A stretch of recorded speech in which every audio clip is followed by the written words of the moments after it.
जळगावात 64 कोटी 48 लाखांचे अंमली पदार्थ जप्त, एकाला अटक।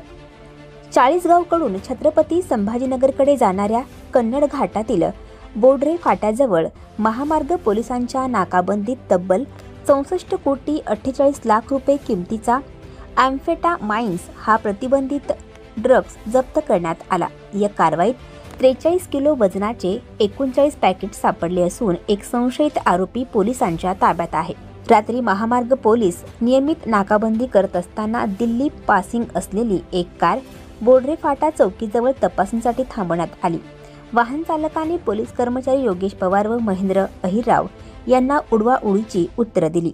संशय बळावल्याने पोलिसांनी वाहनाची कसून तपासणी केली असता डिक्कीत मोठी सुटकेस आढळली। या सुटकेसमध्ये काही पाकिटे होती। पोलिसांकडून तात्काळ ही माहिती चाळीसगाव शहर पोलीस ठाण्याला देण्यात आली।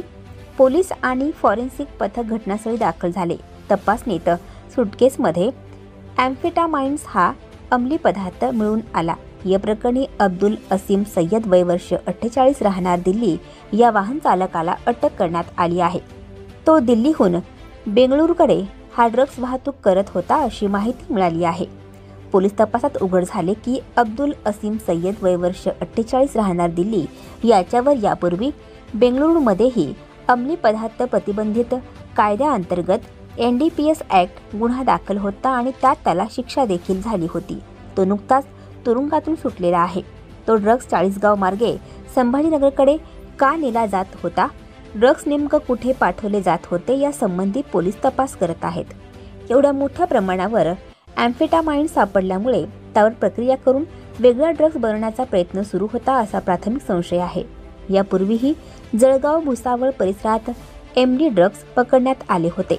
त्यामुळे या दोन्ही प्रकरणांमध्ये कोणताही संबंध आहे का याचाही तपास सुरू आहे। या प्रकरणी चाळीसगाव पोलीस ठाण्यात गुन्हा दाखल करण्यात आला असून पुढील तपास पोलीस निरीक्षक अमित मणेर करीत आहेत।